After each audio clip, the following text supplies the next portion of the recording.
right, Shalom.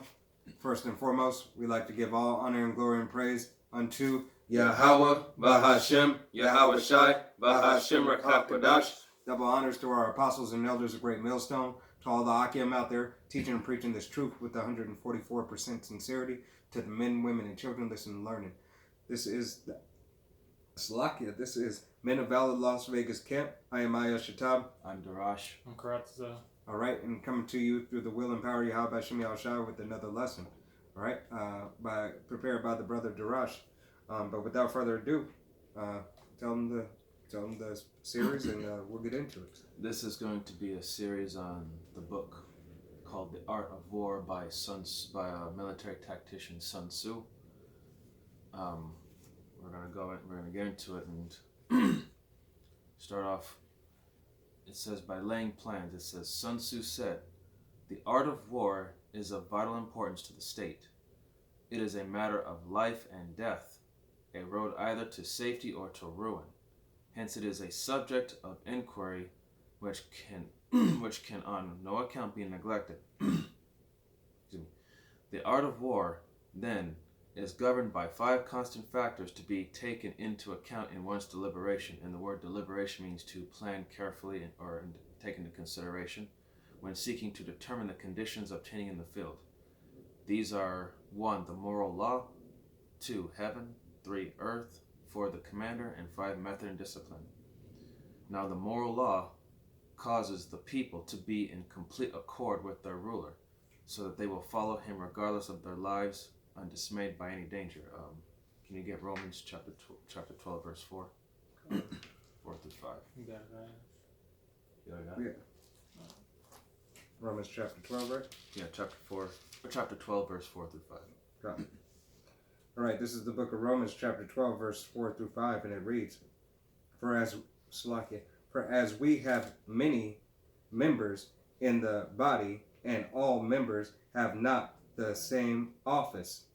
So we have many people that are on one accord, but at the same time, we have others that are not of on one accord with us.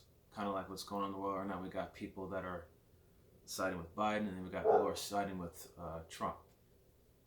So it's kind of what does it say? Roughly paraphrasing, Satan against Satan, he shall not stand.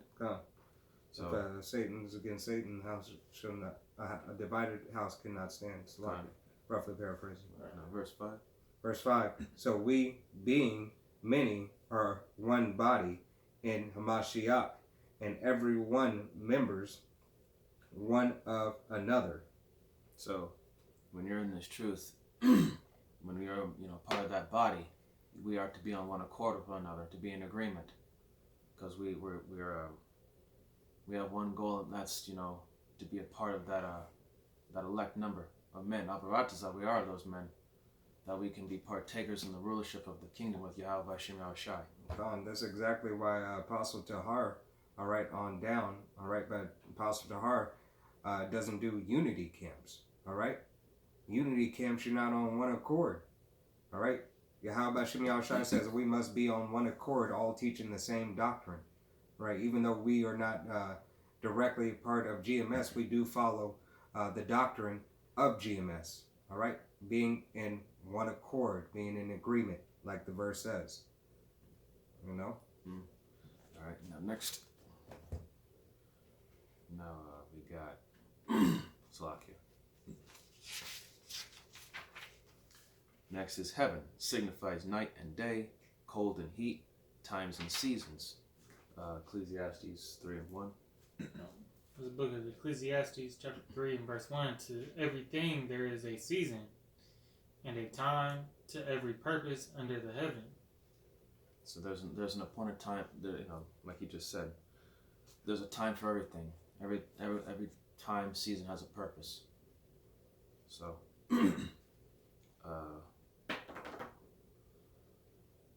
moving on, we got next was Earth. Comprises distances, great and small, danger and security, open ground and narrow passes, the chances of life and death. Can you get Ephesians 5 and 15?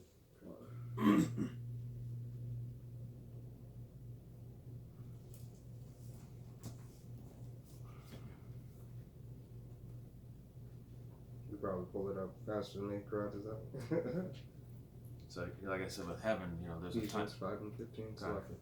So yeah, but like I said, with heaven, there's a time and season for everything. It's all about timing.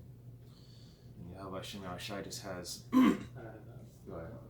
This is. I didn't mean to cut you off. There you This is the book of Ephesians, chapter 5, verse 15.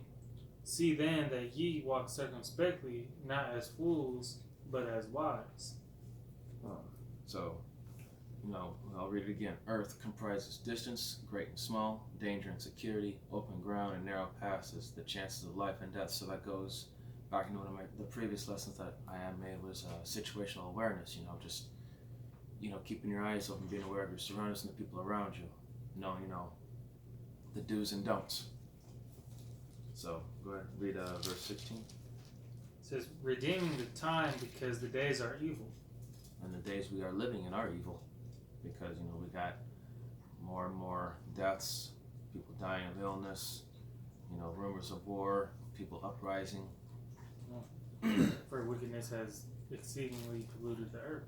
All right. Next is going to be the commander stands for the virtues of wisdom, sincerity, benevolence, courage, and strictness. Well, we all know about the commander that's in charge right now, and it's not looking so great. The book of 1 Timothy chapter 3, verse 1. God. It says, What's that? this 1 Timothy 3 and 1 says, this is a true saying, if a man desire the office of a bishop, he desireth a good work. Keep going. A bishop then must be blameless, the husband of one wife, vigilant, sober, of good behavior, given to hospitality, apt to teach, not given to wine, no striker, not greedy or filthy lucre, but patient, not a brawler or not not covetous. Did you read verse 5? No, I didn't go all the way down to 5. Alright. One that ruleth well his own house, having his children in subjection with all gravity. For if a man know not how to rule his own house, how shall he take care of the church of the Most High? Well, so our commander-in-chief, Joe Schmo Biden, he would be, that he would be the commander-in-chief, the bishop, basically, in the country would be his house. And as of right now, he does not have everything in order like he's supposed to. He's not sober or vigilant or diligent. He's just mentally incompetent, as we can all see from... Right. Or you could look into his own house, God. His son had that that tape. That what was Crack it? binge tape. Right. His son a drug addict. Pipe dreams. Probably never got that under control. So that's just one incident of that. Yeah. So Biden is clearly not, and he checked his watch like multiple times during that funeral ceremony with those 13 soldiers that were killed in Afghan, taking vacations when he's needed most to make a decision on what to do next. He's not all there. So he's like I'll read it again. A commander stands for the virtues of wisdom, sincerity, benevolence, courage, and strictness. But we know this place has no wisdom. All right. America has no wisdom. All right, she is the same reincarnated, Sodom and Gomorrah, Babylon, Egypt. All right, Rome 2.0, and obviously Rome didn't have any wisdom because they fell, right? And they fell by their money system. Same thing as they're doing now, 2.0. She didn't learn from her mistakes, ultimately because it was ordained by Yahweh Hashem Yahushai, but no wisdom whatsoever. Military spread thin, same exact plays, because this is how these devils came into power. And leaving several American soldiers in Afghan being threatened and harassed by the Taliban, and he said he was going to bring them back, but they're still over there. Real choice commander. Next is, by method and discipline are to be understood the marshaling of the army in its proper subdivisions, the graduations of rank among the officers, the maintenance of roads by which supplies may reach the army, and the control of military expenditure. This is more, excuse me, this is talking more about, the doctrine, the belief system. Go ahead and get 2 Timothy 3:16. This is 2 Timothy chapter 3 and verse 16. Oops, 3 and 16, and it reads, all scriptures is given, all scriptures is given by inspiration of the power and is profitable for doctrine, for reproof, for correction, for instruction in righteousness. Verse 17. Verse 17. That the man of the power may be perfect through it's like it through furnished unto all good works. It's like it. So, by method and discipline, that the doctrine, whereas, like I said, through scripture for reproof, correction, and soundness of mind, that's, to be in righteousness, to be, have a firm standing, a firm belief, like roughly paraphrasing, the Lord's name is a strong tower. Yeah. Those who call upon it go. Mm-hmm. And right now, look at the method and discipline of America's military. They really don't have any kind of discipline, and like I said, the commander, not really reliable. And now you have even the soldiers of his own military starting to see him for who he really is, and they're saying, what have we gotten ourselves into? And who are we following? And now you've got blind, the delirious, and this the mandate for the Jews. You have a lot of these soldiers. They're backing out. They're getting out of the military now. So there's going to be a division between, as they say, the left and the right. Now next we've got these 5 heads should be familiar to every general. He who knows them will be victorious. He who knows them not will fail. Therefore, in your deliberations, when seeking to determine the military conditions, let them be made the basis of a comparison in this wise. 1. Which of the 2 sovereigns is imbued with the moral law? 2. Which of the 2 generals has the most ability? 3. With whom lie the advantages derived from heaven and earth? 4. On which side is discipline most rigorously enforced? 5. Which army is stronger? 6. On which side are officers and men more highly trained? 7. In which army is there the greater constancy, both in reward and punishment? By means of these 7 considerations, I can forecast victory or defeat. 2 Timothy 2:15. The book of 2 Timothy chapter 2 and verse 15, study to show thyself approved unto the power, a workman that needeth not to be ashamed, rightly dividing the word of truth. Studying to show yourself approved, and what this book is saying, as I've just read off of those 7 considerations, that's basically knowing your enemy, studying him, knowing what he does, how he works. That's how you gain your advantage over someone. You have to study your enemy and know your enemy, and that's in Esau Edom. He's watching us every day. He knows that we know that we're waking up, and we know the truth, and we know his downfall. So he's doing everything that he can. He's devising, planning to try and do what he can to try to take back that birthright. So, and next we got the general that hearkens to my counsel and acts upon it will conquer. Let such a one be retained in command. The general that hearkens not to my counsel nor acts upon it will suffer defeat. let such a one be dismissed.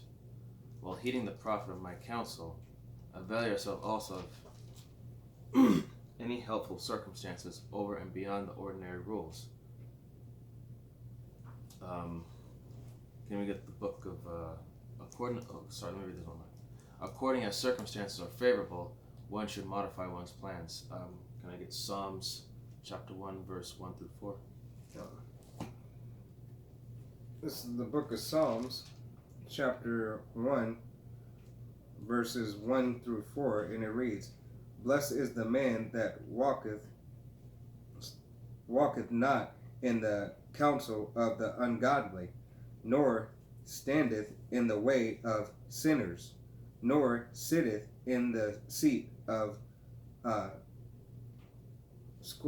scornful. Keep reading. Yeah, right. Okay. But his daylight in his delight in the. Let me pull it up from my slacking.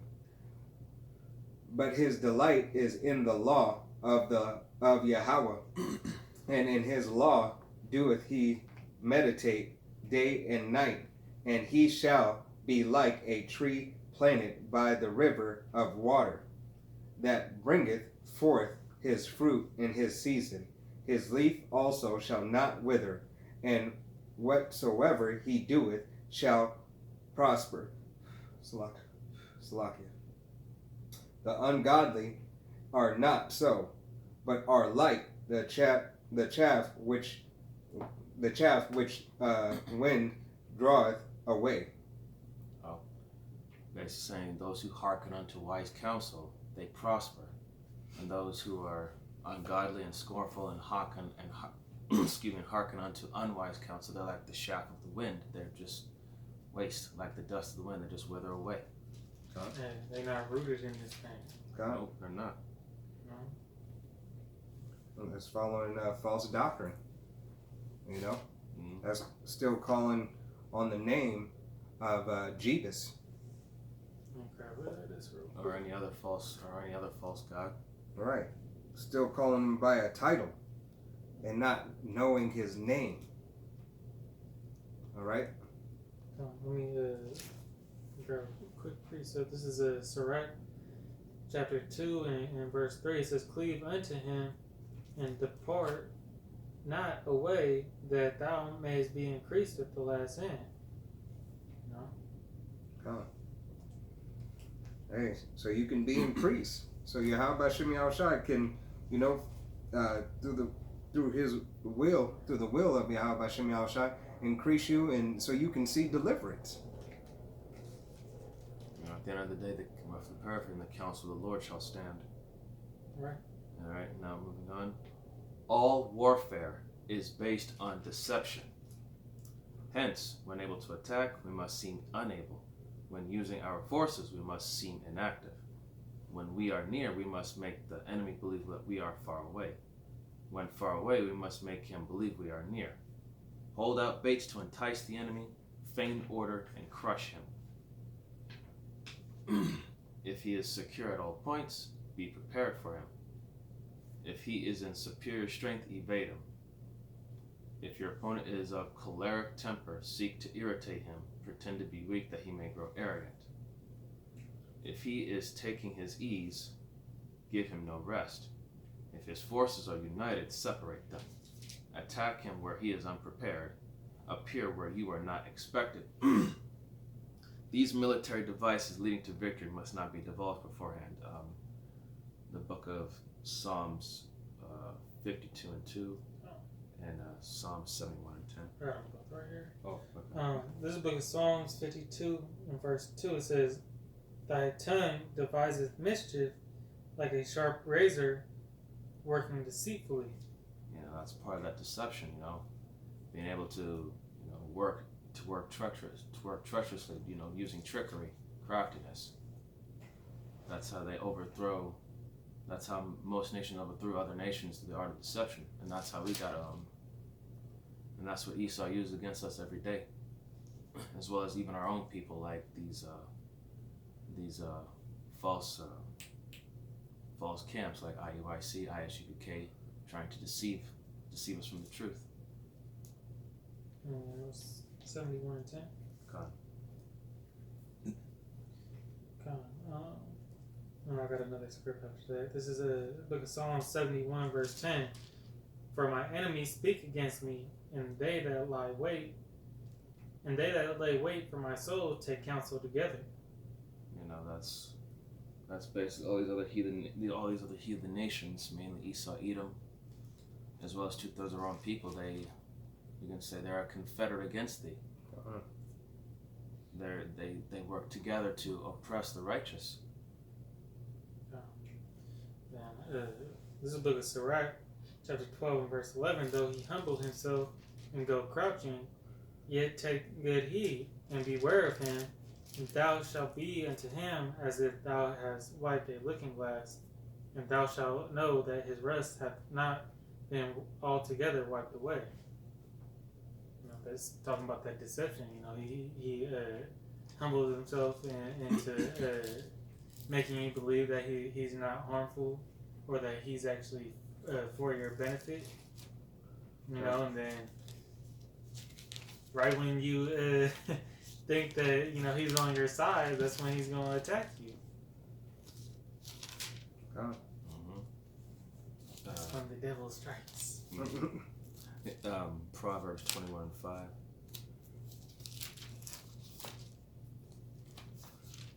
This is the book of Proverbs, chapter 21. Chapter 21 and verse 5, and it reads, the thought of the delight. Slacky. Here, let me read this real quick. Go ahead. This is the last part here. Now the general who wins a battle makes many calculations in his temple ere the battle is fought. The general who loses a battle makes but few calculations beforehand. Thus do many calculations lead to victory, and few calculations to defeat. How much more no calculation at all? It is by attention to this point that I can foresee who is likely to win or lose. So go ahead, Proverbs 21 and 5. Proverbs 21 and 5, and it reads, the thoughts of the diligent tend only to plenteousness, but of every one that is hasty only to want. So those that are diligent and making their calculations, back to 2 Timothy 2:15, to study to show thyself approved, being diligent, studying and planning ahead of time, making sure you've got all your ducks in order. Their plenteousness, which means they tend to be in abundance. But to those who are hasty, only to want, those who make few calculations, they tend to be impatient and rush, thinking that there's no need. They think that they got it, but that's part of being unprepared. That's why you have to be prepared. You can't that goes to the 10 virgins, 5 that were wise and 5 that weren't. The 5 that were wise, they had the oil, and the other 5 they didn't have, and they were unprepared. Sun Tzu was a watchman of war. He you go deeper in that book, he talks about the lay of the land, and he when to attack and not to attack, based on where your the geographics, and that's what we're watchmen of the times, relating it to the scriptures. You got anything else? No, that was the last part of the chapter 1. Yeah, that's cool. All right. Yeah. All right. So hope this lesson was edifying. This is part 1. Part 1 of the Art of War series. So we'll have to give all honor, glory, and praise unto Yahweh, Bahashem, Yahweh Shai, Bahashem Rakakwadash. Double honors and respect to the elders and apostles of Great Millstone who have been preaching and teaching this truth with 144% sincerity. And to the men, women, and children that are listening and learning, we say shalom. And to the elect house today, we give you our sincere salutations. See you on the next lesson, Lord willing. Shalom. Shalom.